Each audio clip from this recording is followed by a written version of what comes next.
Hello and welcome back to the Beat LA podcast. My name is Matt Ferrucci. I'm a writer-director in Los Angeles, and I am joined, as always, by a man who did not catch Shohei Ohtani's first home run ball at Dodger Stadium, but we were there, and we're going to talk about it. Mr. Paul Rule. Paul, how you doing, baby? Hey, Matt, and just like the person who caught the ball, Shohei Ohtani also did not meet me at the ball game, even though he lied about meeting her.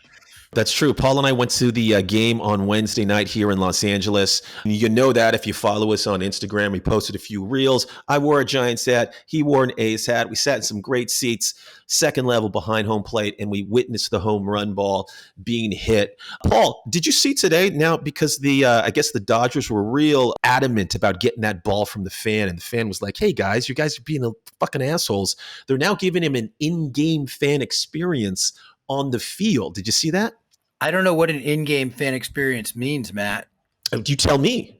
I guess it could be anything. I heard, so I guess a woman caught it, a guy, they were a couple, and then they basically, you're supposed to get a ball like that authenticated at the ballpark.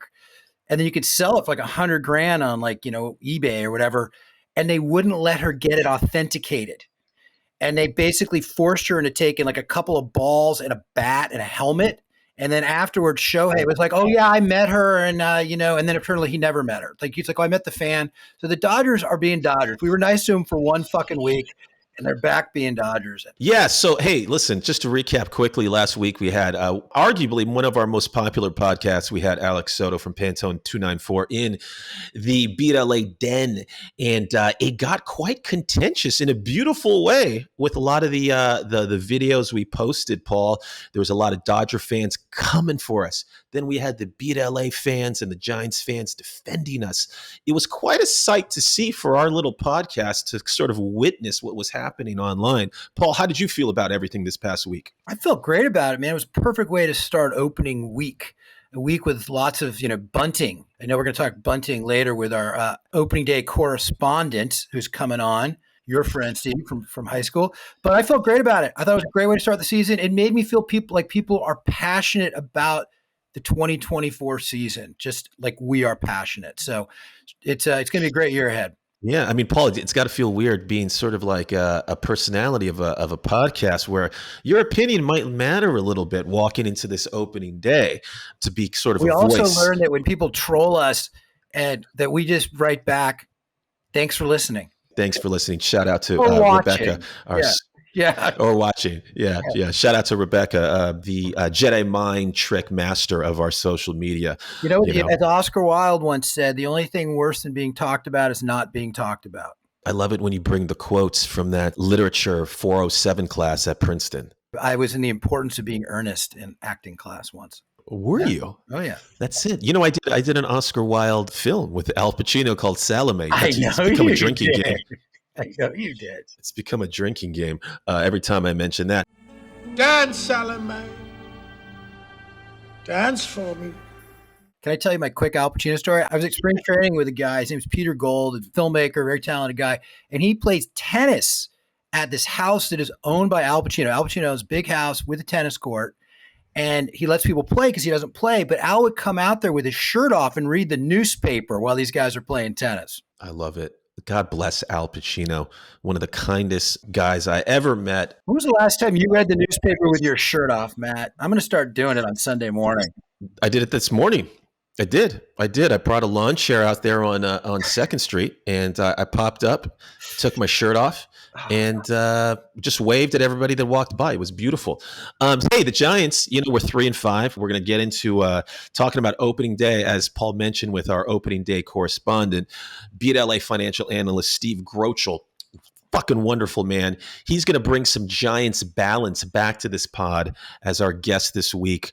Me and Paul figured, hey, we talk enough. You hear our voices enough. Let's bring a third person into the mix, some Three Amigos shit.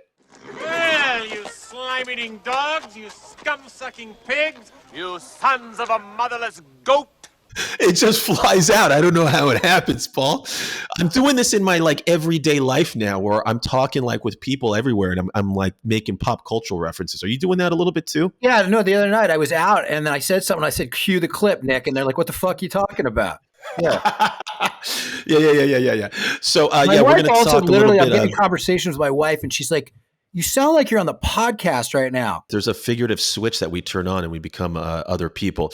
But it's a real simple pod. Me and Paul are going to bullshit here a little bit, and then we're going to get into opening day with Steve Grochol. He's going to actually give us a few stock tips for all you guys that play the market out there, and we're going to get into some old school stuff and finish up with the best things we saw. Paul, let's jam hard here. What do you want to talk about? Michael Conforto's on fire. We're 3-5, but I'm not worried. It's early. Your first impressions 8 games in. We'll get more into more of this with Steve as our man in the building. But look, I've never seen the press or Giants fans more excited about a 3-5 start. Everybody has had the Kool-Aid, Matt, that you drank last episode, where they don't seem concerned. I, of course, have to keep my nagging going because that's who I am. I felt I nagged us to victory yesterday. We'll get into those details with Steve. But in general, I'm feeling pretty good about it. I'm very worried. I'm ready for the Slater-Yaz experiment to finally end, for them to bring up Luis Matos. Marco Luciano is raking in the minors right now. Nick Ahmed, we knew it'd be a short-term solution. So I'm excited about the present, but I'm quite excited about like May and June, because they're going to start getting some of these. I think they're going to promote some of these guys. Snell will be up to full speed. Anyway, it's going to be a fun year ahead. There was energy in that ballpark yesterday. It felt like old times. I know it was opening day, but I think people are psyched. Steve has a good story about that we're going to get to, about going to the game and people being pretty revved up. Yeah, no, I think you're right, Paul. It's like once like Yaz pulls the hamstring and we can call some guys up. Oh, my arm. It's broken. You know who else is raking down there is Elio Ramos. Elio Ramos apparently is just torching the ball down there. I feel like he's in the Joey Bart Farhan purgatory camp, though. Like, they didn't draft him, so they don't want him. You know what's going to happen, Paul, is he's going to play so well in the minors. He's going to become a trade chip at the deadline, and he's going to go somewhere else, and we're going to be watching him in October fucking hitting dingers for another team. That's what's going to happen. We're going to need to bring some stat head on who can explain to me how many minor league options people get, because doesn't Heliot Ramos seem like he's been on the Giants for like 10 years, yet they can still send him down to the minors? Yet Joey Bart, they couldn't do that with. But anyway, that would be great. Yeah, totally. I want nothing but young outfielders. By the way, they're going to have another outfielder next year in left field for the 19th year in a row, because Conforto's definitely signing with somebody else because he's playing lights out. He's great. I mean, fuck, maybe we re-sign him for too much money. But yeah, so that's the Giants. We're going to get into some more Giants with Steve here in a bit. Warriors last night, they lost a barn burner to the Dallas Mavericks. If they had gotten that win, that would have actually set them up great for maybe a 7th or 8th seed. We got 5 games left. We're locked in at 10. So we know we're in at 10. Maybe we can get to 9. It would be great to get to 8, but we got to run the table. It's a fairly easy schedule, and we play the Pelicans and the Lakers coming up. Paul, I like this team right now. Like, we didn't have Wiggins or Kuminga last night. They're playing great defense. I feel like the team is coming together at the right time. I think there's a silver lining here. We play better on the road. So if we got to go to LA as the 10th seed. Totally. I'm rooting for the 10 seed. They play better on the road. They're only 500 at home. And then we'd have to, if we win that game, we'd have to go to whoever wins the 7-8. Road Warriors. That's going to be the slogan. That's right. Hey, listen, Paul, I just wish it was the old playoff thing right now where we could come in at 8 and, make that run. I think this is a good team, but I don't have high hopes for us getting out of the play-in. No, and I don't want to lose to another LA team. This beat LA thing has turned into this weird prophecy for us, Matt, where we're constantly dealing with the fucking bullshit of losing and playing LA teams. So I don't want that to happen. I know. I mean, did you see how many times commenters came on, some of the Dodgers supporters that said, beat LA, what a fucking stupid name. These fucking guys got to name their pod Beat LA. I'm like, wow, you're really saying our name a lot, Beat LA, because it's so fucking good that you have to write that on a social media post from your mother's basement. Fuckers hate us because they ain't us. They hate us because we ain't us? The fuck does an anus have to do with this? They hate us because they ain't us. I don't have any resentment. That's Paul. Great, Matt. Hopefully we're going to post that too and see what they say. Just don't give them our address. Yeah. See how comfortable I feel wearing exactly. my Giants hat in the safety of my own home as opposed to the parking lot of Dodger Stadium? I think I feel more comfortable, Paul, wearing my Giants hat at Dodger Stadium because of the Filipino-Italian look, and I've played Latinos on television. I think I can get away with more. That's why I should have been a spy. We talk about this all the time. I'm wearing my opening day 2014 hat, the last time the Giants won the World Series. And I'm hoping Nice. the 10-year anniversary of that team will bring us some good luck. I love it. Hey, Paul, do you want to get into pet peeves now and talk a little Chevrolet patch, or do you want to save that for after the interview? Dealer's choice. It's a good question. I also want to know what Madison Bumgarner's doing right now. Like, where is he? Yeah, what is he doing? Is he milking cows? What's he doing? Chopping wood? Like a What do you think rodeo he's doing tour? right now? I don't know. Working with my hands is a big deal for me because I can't stand having, sissy hands, soft hands. Let's cut to this great interview we have with Homer, BLA analyst Steve Grochol. He's a good man. He's going to bring some fun fucking energy to this fucking place. He's also the winner of the BLA experience, where fans can write in and earn a spot on the show. So he is our first winner of the BLA experience as a guest on this show. Paul and I will be right back. All right, we're back, and as promised, we do have a special guest today. He might be the biggest Beat LA fan we have. He's also the Beat LA financial analyst. We'll get into that later. I grew up with this guy. I've known him since I was 14 years old. He's from the Bay Area. We played baseball together, and he was at the Giants game yesterday, opening day. Ladies and gentlemen, fresh to the pod today, Mr. Steve Grochol. Steve, how are you? Thank you very much, Matt. Thank you very much, Paul. I am so excited to be here. You've mentioned me a couple times, and I said, Rooch, if you mention me a third time, I'm going to start to get groupies. So this is going to close the deal, without a doubt. I mean, that's what we want. I mean, Paul and I, when we have guests on, we hope they get some action on the backside. Is that right, Paul? It always happens. It's a really good luck charm for that. I'm wearing my jersey from yesterday. I haven't taken it off yet, so please don't look at the mustard from my Sheboygan that I had in the fourth inning yesterday. Is that a Jack Clark jersey? Is that what I'm seeing there? Jack Clark, yes, thank you very much. The 25-year patch sells it. So Exactly. got a lot of comments on that yesterday, by the way. It's my first time wearing it. Very excited. Well, in your honor, I'm wearing my 2014 opening day hat, Steve, because I know you were there yesterday. And for everyone listening, this is why you need to watch us on YouTube, because we're talking about a lot of things that you can't see. But Steve, we're going to get into a whole bunch of things right now, but you are our correspondent at Oracle, as they call it now. Give it to us, man. It was a walk-off. What was the opening day vibe like at the stadium? A lot of pomp and circumstance before the game. Without a doubt. Look, I'm a big fan of the bunting. On my wife's and I's anniversary, I put bunting in our bedroom. It doesn't work as much as it did for the Giants yesterday, but it's still an effort, and I think that's appreciated sometimes. But the place was lit and I'm in San Mateo, right? So I got to take the train. The train packed. We couldn't take two trains up because they were full of Giants fans pounding beers on the train. So it was nuts. Get there, fully packed. And by the way, just to give you a hack on really big, important games, everyone's figured out how to get to the club level, whether they sit there or not. The club level was so full. 4 times what the seating could be, by far.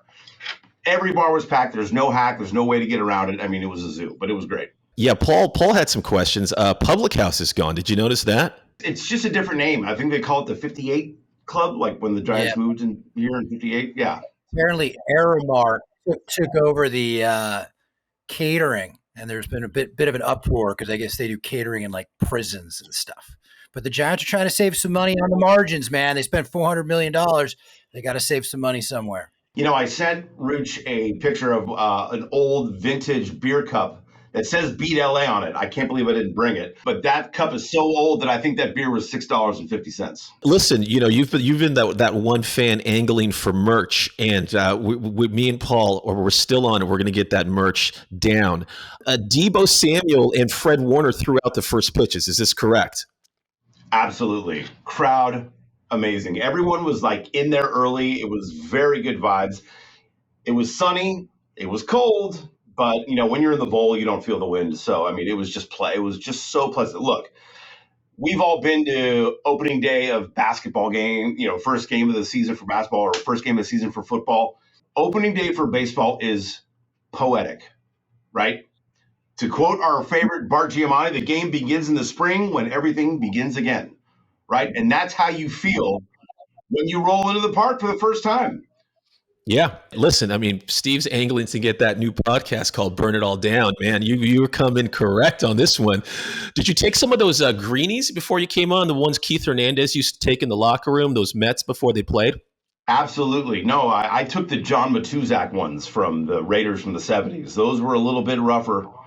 Yeah, no, I'm not going to sleep for the next couple of days, but it's going to be good. I'll be fine. Caveman era. Did you see that movie with Barbara Bach? Absolutely.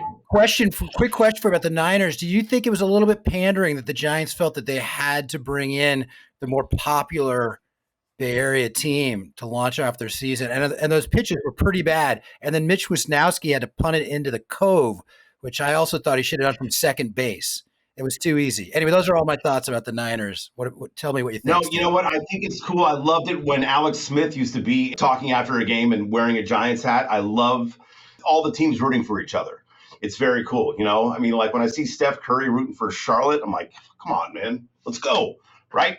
So I love the Niners being there. It was very cool. I don't know if it was necessarily pandering, but they really easily could have gotten someone else to do it. I mean, this is a big year for the Giants. This is the first time that they've been watchable. Listen, Steve, it's smart. The marketing department is smart. They have to lean into it, and I thought them bringing the Niners out was the obvious choice, and I thought it was the correct call. When I was listening to the new PA announcer, was that Rennell? It sounded like a Rennell clone. It sounded very close to Rennell, but it didn't have the spice that she does. I don't know. You know, Rennell brings cachet to that job, and it was just normal. She did bring the spice, and I know how much you like spice, Steve, figuratively speaking. You guys did hang out with each other at a different time in Matt's life. We'll just leave it at that.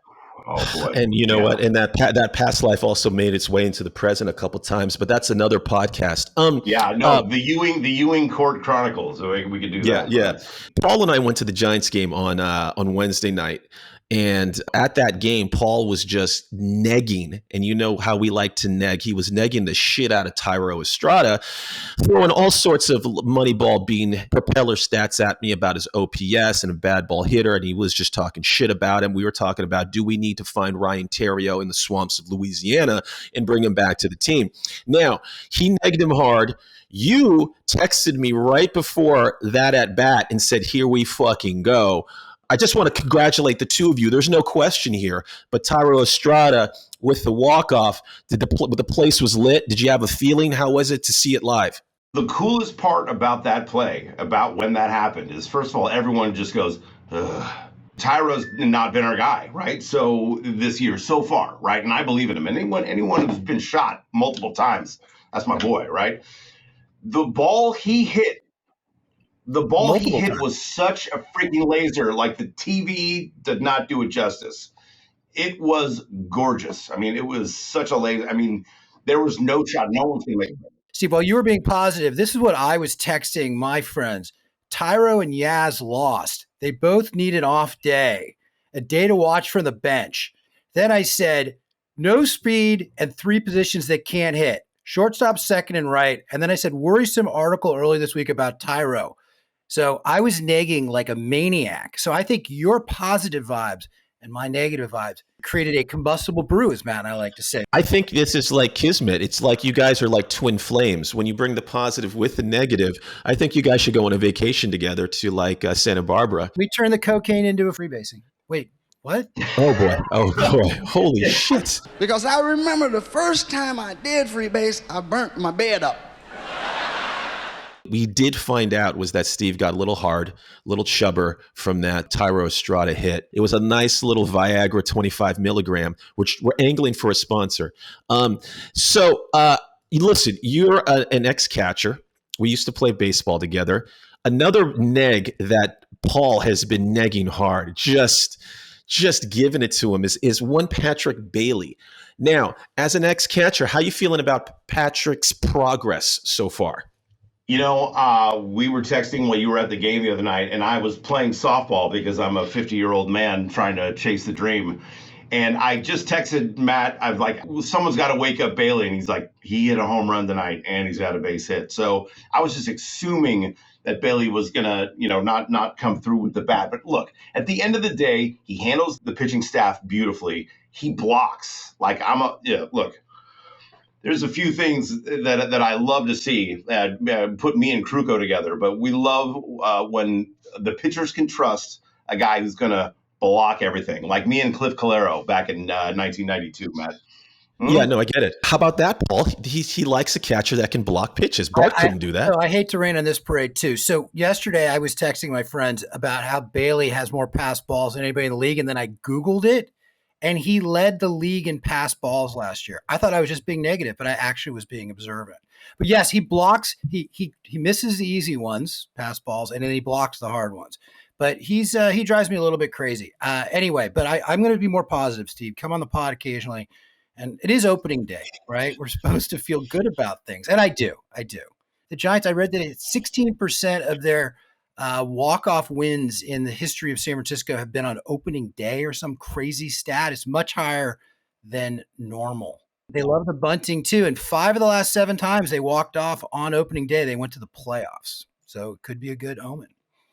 Oh, that's a great stat, Paul. You're bringing the good stats. I love, and the three of us, we've been rooting for the Giants since we could crawl. What I love is that you told us Tyro Estrada, had been shot multiple times. I think you need to get a baseball card set that on the back has a stat about how many times guys have been shot, sort of like a Sicario collection. Cue the clip, Nick.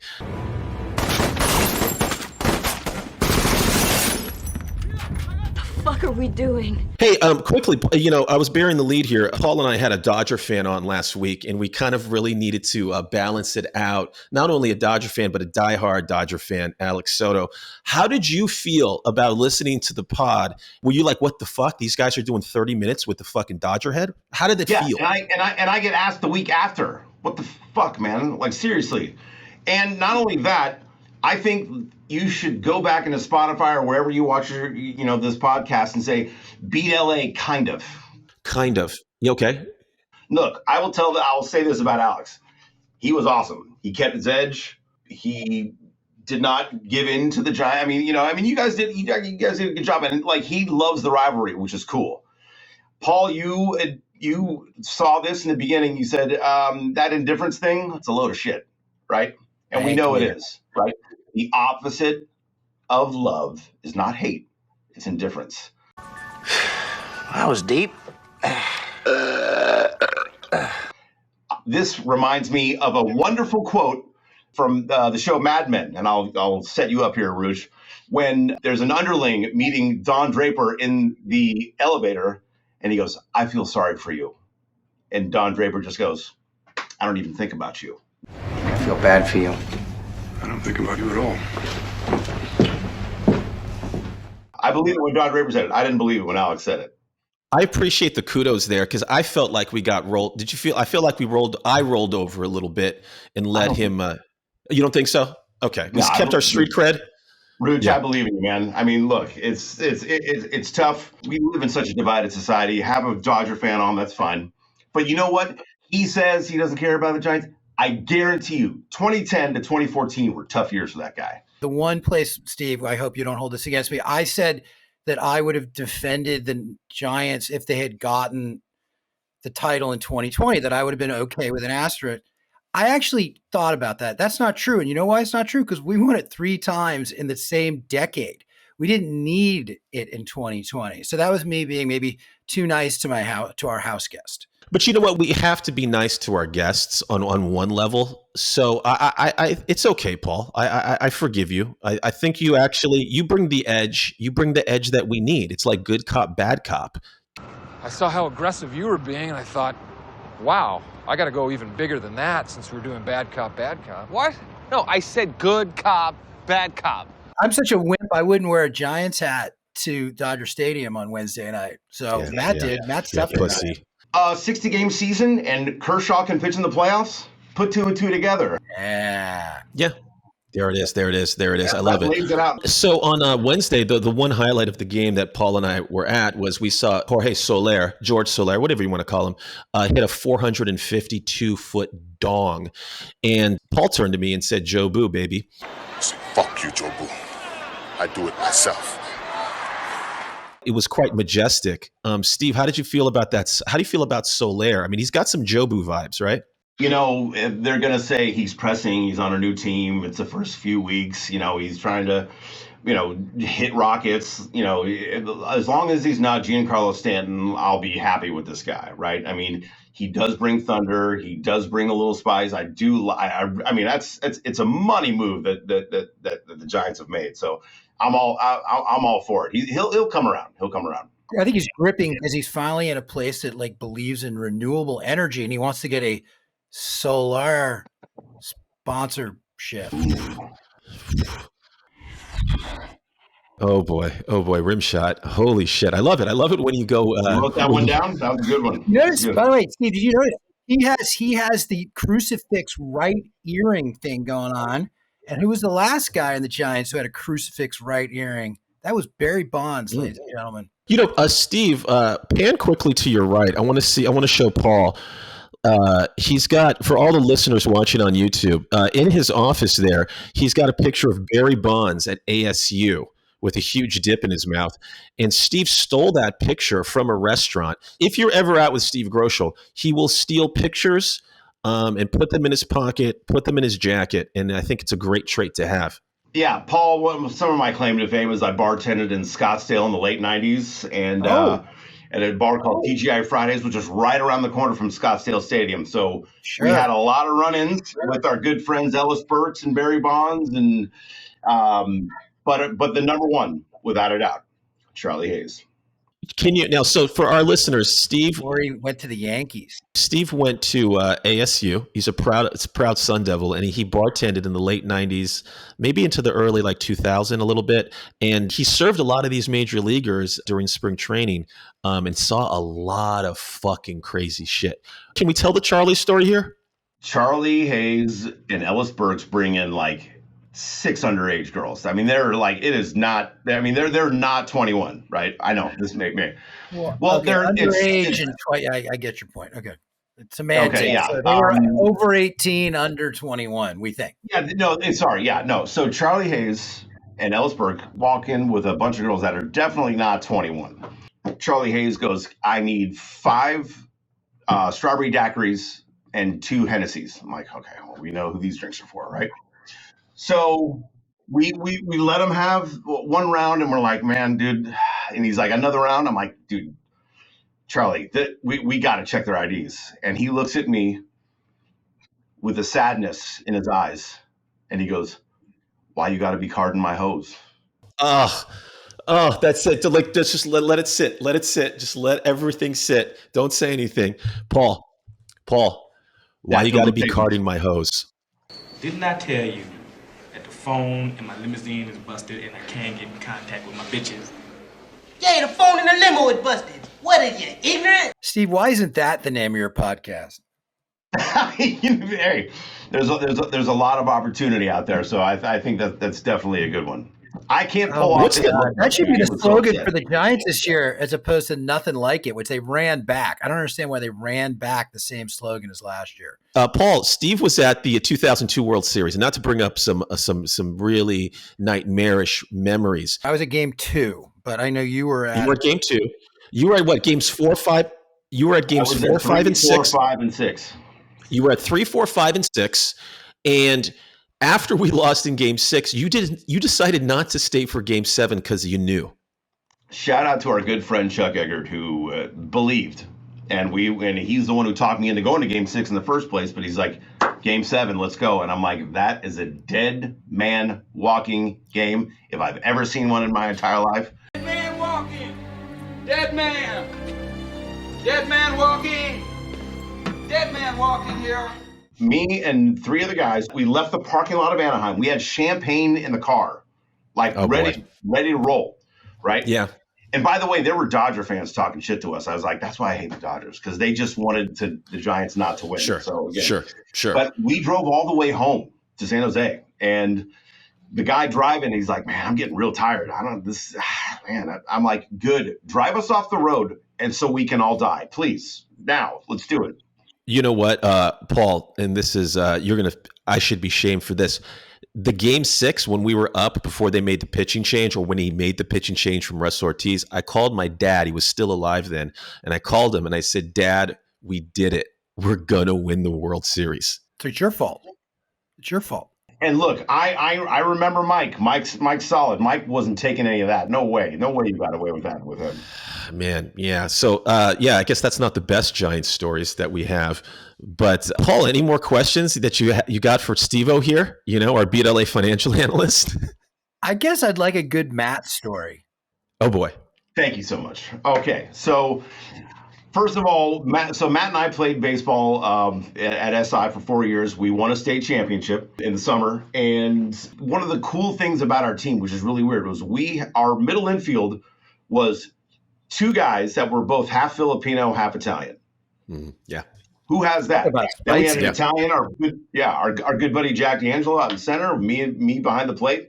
We were solid up the middle with a lot of Dagos. It worked out really well. Can you give me a scouting report on Ferrucci? Ferrucci, fast, green light all the time. Never a question. Solid infielder. And one of the most famous hits of Ferrucci's career that I remember was off this guy named Dan Serafini. Triple off the wall, West Sunset, which that side can't even play at that field anymore because it's been given to the public schools. But yeah, absolute laser. We couldn't hit this guy. He was throwing 95 lefty. We had no shot. The batting practice the day before that, our coach was throwing like 10 feet away, like full speed. Yeah. Jim Decker, by the way. Yeah, there you go. Right in the wristband. Listen, the great part about that is Dan Serafini, we talked about this 12 pods ago, is now sitting in a jail somewhere. He was a number 1 draft pick by the Minnesota Twins. He was in the major leagues for about 8-9 years. And now he's up on murder charges. So that's a beautiful thing. And Steve, thank you for lying to our fans about my baseball prowess there. Unless you can get a hit off OJ, that's the most famous double murderer in the Bay Area, as far as we know, right? I mean, that's pretty nice. I love it. I love it. Well, one thing, I'll give one last line on Matt Ferrucci. One of the funniest lines he ever said was, we're in Petaluma, we have like a tournament, and he just says, it's too hot to wear batting gloves. It's too hot to wear batting gloves. It's too hot to wear batting gloves. He says that, right? Paul's known for wearing a drinking glove when he goes out now as an adult. Sometimes it's cold. So, Matt, when you did that, did you put like a little stickum on the bottom of the bat? Like, how did you hold on? That's very old school of you. No, we were Easton bats. We had rubber handles, and I was choking up. I choked up like Hunter Pence because I wanted more control on the bat. So I survived. Yeah, Matt grew up in the city. I grew up in Pacifico. We did not know how to deal with heat as players at all. No shot. Steve, I'm going to get you out of here because I know you got to go do something with the family. Congratulations to your oldest daughter getting into Cal Berkeley last week. That is I don't know how you produced a smart girl. That's fucking insane. Shout out to your wife, Robin. I got all those shout outs in right there. That was great. You're a financial analyst, and we have talked about you on this show as a financial analyst. Not just a financialist, as the BLA financial analyst. We're going to go a little CNBC right here. We're going to do a little Jim Cramer here because we do have a lot of fans who like to play. Paul's always talking to me about compounding interest. He's just driving that home in my ear. Steve, give us your 3 favorite stocks right now. You can't see in the video. 3 favorite stocks right now. Give it to me. Look, man, right now, first of all, compliance will come down on me like a mother if I start firing this stuff off. And I'm in my office. I would say, look, bonds are a good place to kind of squeeze into right now because I think the Fed is done raising rates.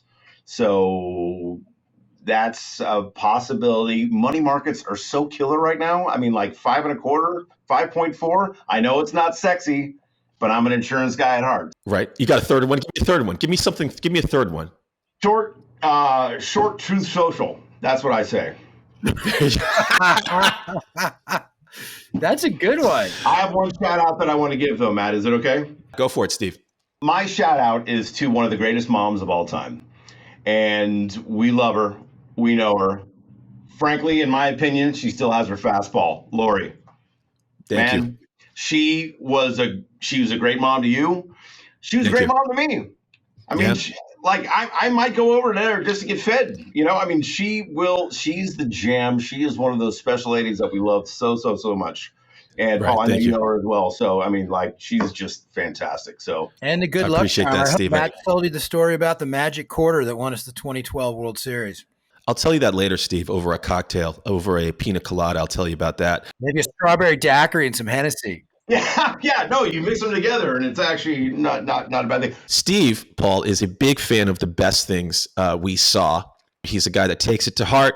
He's a fan of all things entertainment. So, Steve, I know I'm putting you on the spot here. Do you have a best things recommendation for our fans out there?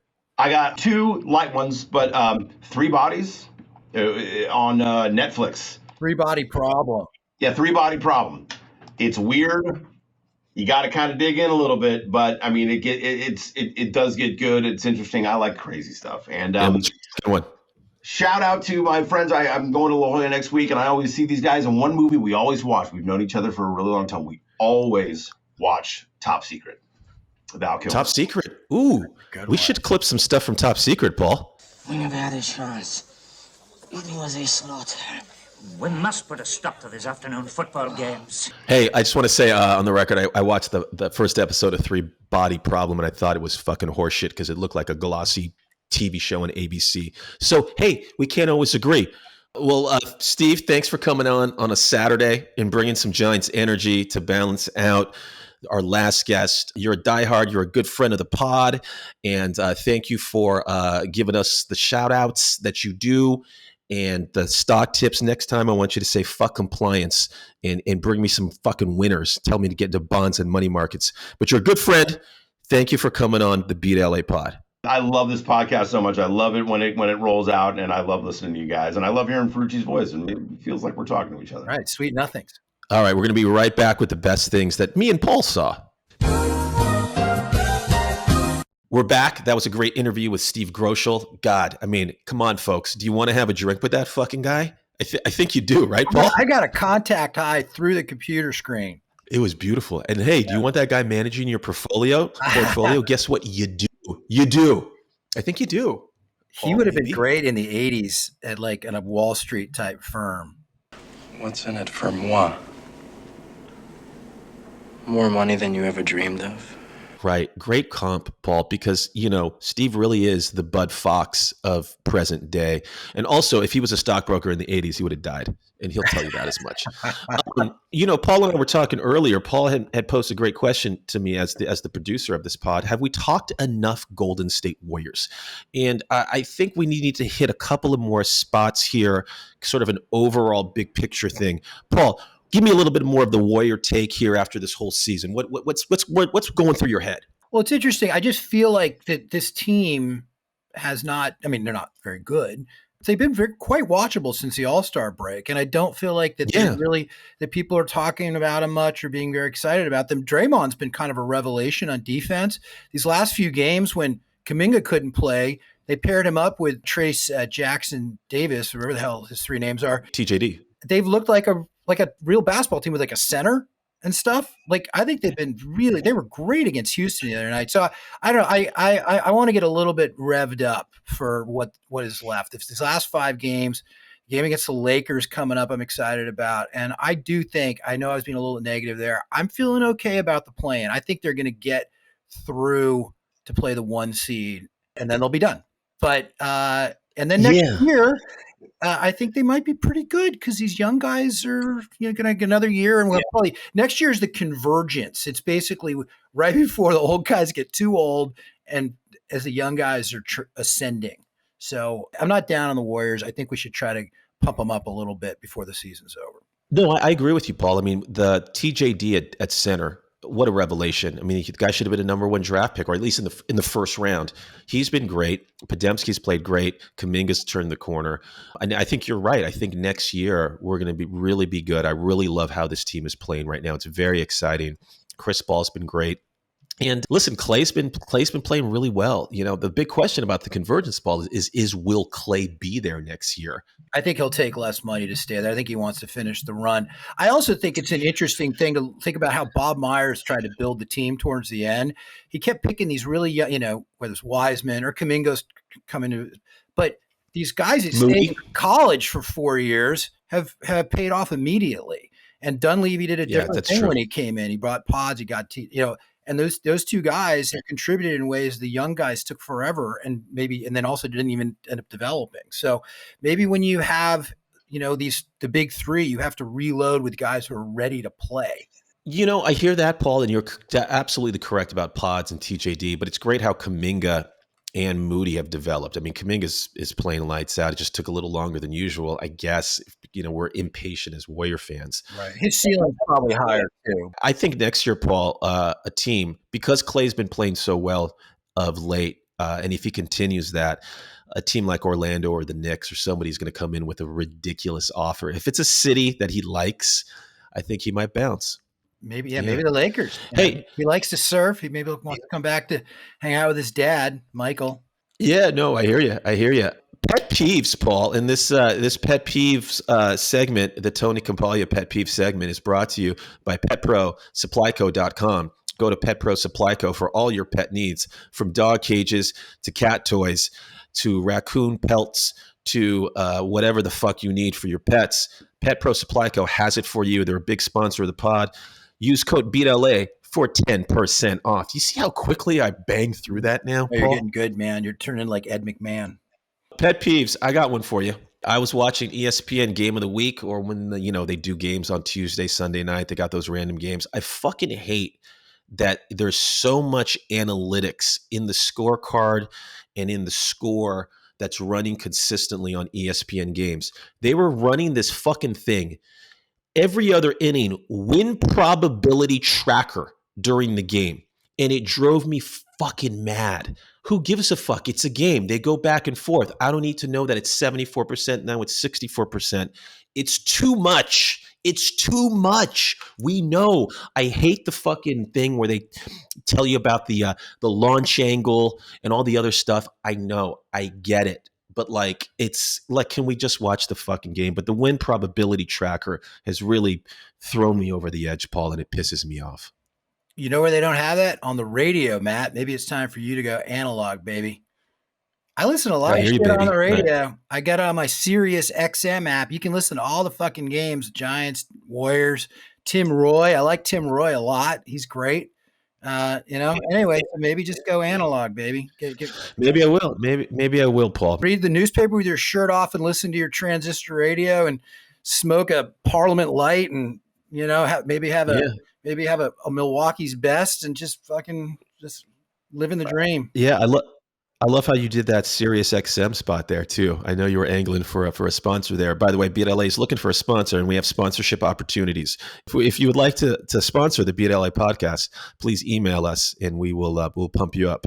Hey, Sirius XM, that actually could be my pet peeve. They doubled my my price, and every time they do that, I call them and I'm like, hey, I'm just gonna get rid of you guys. Will you go back down to $10 a month? And they do. So I got to do that right now. We have fun. My pet peeve, Matt, quickly is, and we started and I didn't do enough on it. This fucking Dodger Shohei Ohtani thing pisses me off because I'm starting to think that maybe there's some fire where the smoke is on this gambling thing too. I think that this fucking guy could be pathological. He fucking lied about meeting this fan. And then who else, what he's lying about? I think the press is covering up MLB baseball. The MLB doesn't want Manfred and all those guys. They don't want the truth coming out. My pet peeve is that story's already gone away and people are genuflecting still in the direction of Ohtani. I even think my pet peeve is who gives a shit that he hit his first homer as a Dodger. He hit a lot of fucking homers for the Angels. Why does that ball matter so much more than any of the homers he hit for the Angels? I love it, Paul. This is a passion and rant that I haven't seen in so many years. It's a beautiful sight. It was concise. I think we need to get you a little hot, and you just fucking bring the thunder there. I'm very happy. I'm very proud of you. We don't usually do now. the podcast Paul. On Saturday, and I know that I can have a cocktail after this, and I'm feeling I'm energized. Paul, if you could have only have brought that energy when I directed you in Marry Fuck Kill, I guess I just did it right. Look at me with the dig. I got to find a dig there. That was great. That was amazing. Remember the scene you directed where I was having sort of relations? I wrote in a scene where I got to have some kissy kind of stuff. I thought I brought some energy to that scene. Yes, you did. You did. That's when you were really in your bag, as I like to say. Speaking of which, we mentioned this on the pod. I directed a film last week. We wrapped. It was super successful. It exceeded expectations. I couldn't be happier. I'm standing in front of you, Paul, a man that has walked through the fire. If anybody out there has ever produced or directed an indie project, you know how much of a battle that was. So shout out to the team on the 9th, Lauren Cantel. We did it. So that's what I wanted to say. I'm happy to have you back, Matt. It was lonely. Anything else you want to talk about, Paul, before we get into best things? Let's get into best things. I got an important shout out at the end, Matt, but let's get into best things. Gotcha. Let's see who goes first here. You know what? I got one, and then I got a second one to promote. Let me go with my first one. Last night, Paul, we talked about that this week. I watched the Steve Martin documentary on Apple TV. It's a great documentary if you're a Steve Martin fan, or if you're just a fan of comedy. Please check it out. It's a 2-parter, Paul, which I didn't know about. It's an hour and a half and an hour and a half, so you get 3 hours. And it's a great Steve Martin documentary. If you've read the book, you'll love the film. Yeah, Born Standing Up is his book, which is very, very a fun, quick, worthwhile read. That's correct. And Steve Martin, I mean, he was the original rock star comedian. Buried with the donkey. He's my favorite honky. And it's a really interesting documentary, especially when it gets into part 2, when he talks about his film career. There's a big setup at the top to going through his comedy career, which is important. But once he starts talking about the films he did, you really see how talented of a Renaissance man he is. And so I'd like to recommend that. Folks, what are you doing tonight? Watch the Steve Martin documentary on Apple TV+.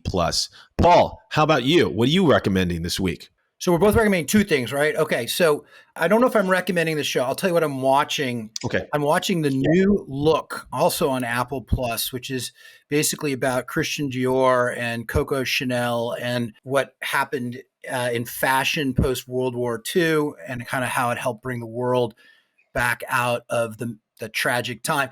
My wife, Chris, and I were just in Paris, and you would know we were in Paris, Matt. This is actually my other pet peeve. You never air the fucking cruise patch clip that I did in Paris, and we had just left the Dior Museum. So maybe there's a chance to put that on right now, Nick. Here we are on the streets of Paris, Beat LA, Beat, with Beat LA fashion correspondent, Kristen Rule.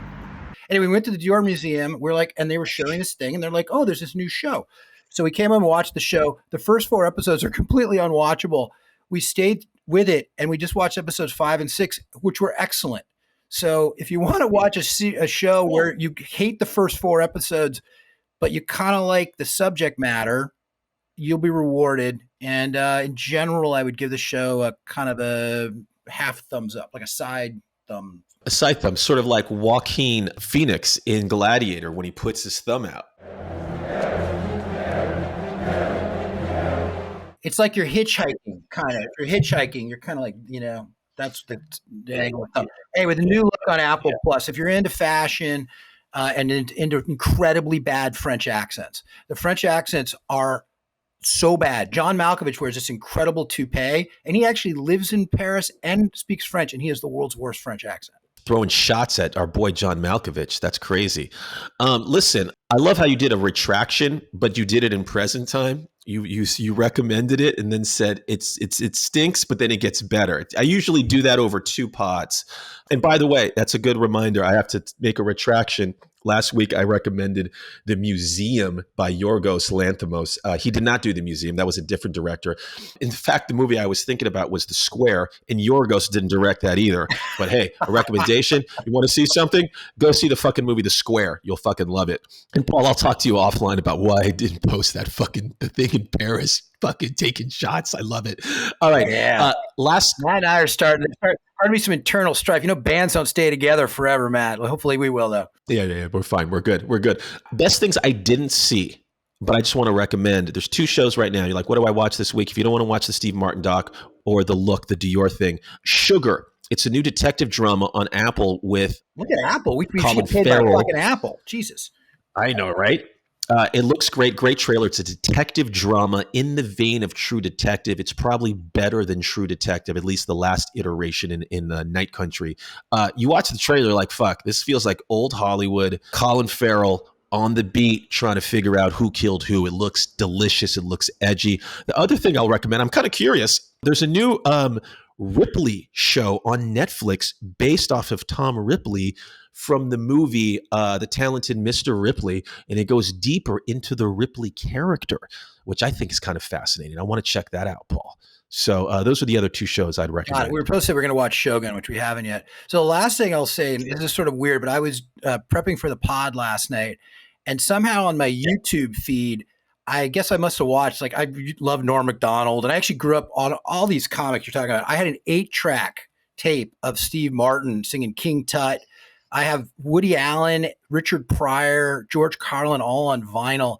Anyway, somehow this feed of Robin Williams' first appearance on The Tonight Show popped up on my YouTube. 20 minutes with Johnny Carson. Believe that comedy can heal you. If you can find this clip, holy shit. Robin Williams was a true genius, force of nature, maniacal lunatic.